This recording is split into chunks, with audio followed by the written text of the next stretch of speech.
ലോകരാഷ്ട്രങ്ങളുടെ പ്രതികരണം, അതിൽ പാകിസ്ഥാൻ കൂടുതൽ ഒറ്റപ്പെടുന്ന കാഴ്ചയാണ് കണ്ടുകൊണ്ടിരിക്കുന്നത്. വിനീത വിജയ് കൂടിയുണ്ട് ഡൽഹിയിൽ നിന്ന്.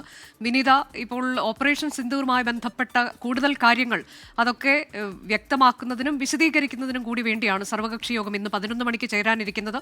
പ്രതിപക്ഷം പൂർണ്ണ പിന്തുണ സർക്കാരിന് നൽകിയിട്ടുണ്ട്. ഇന്ന് നടക്കാനിരിക്കുന്ന യോഗത്തിന്റെ പ്രാധാന്യം എന്താണ്? അതിൽ പ്രധാനമന്ത്രി പങ്കെടുക്കുമെന്ന വിവരമുണ്ടോ?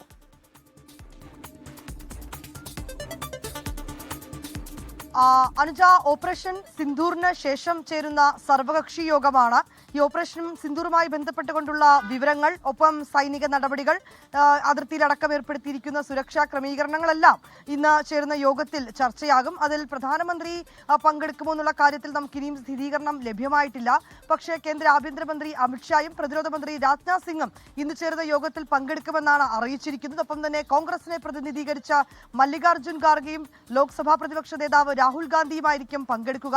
ഈ രാഷ്ട്രീയപരമായിട്ടുള്ള വ്യത്യാസങ്ങളും അഭിപ്രായ ഭിന്നതകളും ഒക്കെ ഉണ്ട് എങ്കിൽ പോലും അതൊക്കെ ഈ ഘട്ടത്തിൽ മാറ്റിവെക്കേണ്ടതാണ് എന്നാണ് നേതാക്കളുടെയൊക്കെ തന്നെ പൊതുവായിട്ടുള്ള നിലപാട്. രാജ്യം ഒറ്റക്കെട്ടായി ഭീകരതയ്ക്കെതിരെ മുന്നോട്ട് പോകുന്ന പശ്ചാത്തലത്തിൽ രാഷ്ട്രീയ ആരോപണങ്ങളും പ്രത്യാരോപണങ്ങളും ഇട്ടുകൊണ്ട് അത് സൈന്യത്തിന്റെ ഒരു നീക്കത്തെ അല്ലെങ്കിൽ സൈന്യത്തിന്റെ മനോവീര്യം കെടുത്തുന്ന തലത്തിലേക്ക് പോകേണ്ടതില്ല എന്നുള്ളത് തന്നെയാണ് പൊതുവായി രാഷ്ട്രീയ നേതാക്കൾ എടുത്തിരിക്കുന്ന തീരുമാനം. അതുകൊണ്ട് തന്നെ ഈ ഭീകരതയ്ക്കെതിരെ ഒറ്റക്കെട്ടാണ് ഞങ്ങൾ എന്നൊരു സന്ദേശം അത് ലോകരാജ്യങ്ങൾക്ക് മുൻപിൽ നൽകുക എന്നൊരു ഉദ്ദേശം കൂടിയുണ്ട്. ഇക്കാര്യങ്ങളൊക്കെ ആയിരിക്കും ഇന്ന് ചേർന്ന യോഗം കൃത്യമായി തന്നെ ചർച്ച ചെയ്യുന്നത്.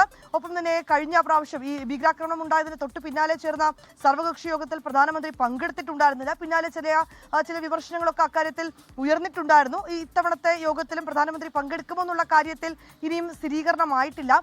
ഏതാണെങ്കിലും അത്തരത്തിലേക്കുള്ള ആരോപണങ്ങളിലേക്കോ പ്രത്യാരോപണങ്ങളിലേക്കൊന്നും നിലവിൽ നേതാക്കൾ പോകില്ല എന്ന് തന്നെയാണ് നമുക്ക് മനസ്സിലാക്കാൻ കഴിയുന്നത്. പൂർണ്ണ പിന്തുണ ഞങ്ങളിതാ സൈന്യത്തിന് നൽകുന്നു എന്നായിരുന്നു കഴിഞ്ഞ ദിവസം രാഹുൽ ഗാന്ധി അടക്കം പ്രതികരിച്ചിട്ടുണ്ടായിരുന്നത്. ഒപ്പം ഈ അതിർത്തി മേഖലകളിലേക്കടക്കം ഇപ്പോഴും പാകിസ്ഥാൻ പ്രകോപനം തുടരുന്ന ഒരു പശ്ചാത്തലമുണ്ട്.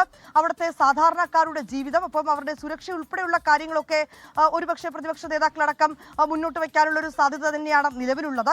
ഇക്കാര്യങ്ങളൊക്കെ തന്നെ ചർച്ച ചെയ്ത് തീരുമാനിക്കും. ഇന്നലെ ചേർന്ന സുരക്ഷാ സമിതി യോഗം, ഒപ്പം അതിന് പിന്നാലെ കേന്ദ്ര ആഭ്യന്തരമന്ത്രി അമിത്ഷായുടെ നേതൃത്വത്തിൽ ഇന്നലെ ഉച്ചയ്ക്ക് വിവിധ സംസ്ഥാനങ്ങളിലെ പ്രതിനിധികളുമൊക്കെയായി ചേർന്ന മറ്റൊരു യോഗം. ഈ സംസ്ഥാനങ്ങളിലെ പ്രതിനിധികളുമായി ചേർന്ന യോഗത്തിൽ ഈ പാകിസ്ഥാനുമായി ബോർഡറുമായി ബന്ധപ്പെട്ട് നിൽക്കുന്ന സംസ്ഥാനങ്ങളുമൊക്കെ ആയിട്ടാണ് ആ യോഗം ചേർന്നിട്ടുണ്ടായിരുന്നത്. ആ യോഗത്തിൽ സ്വീകരിച്ചിരിക്കുന്ന നടപടിക്രമങ്ങൾ, ഒപ്പം തന്നെ ഈ ജാഗ്രത തുടരേണ്ട പശ്ചാത്തലം, ഇക്കാര്യങ്ങളൊക്കെ ആയിരിക്കും ഇന്നത്തെ യോഗത്തിൽ ഏറ്റവും പ്രധാനമായും ചർച്ചയാവുക. അനുജ.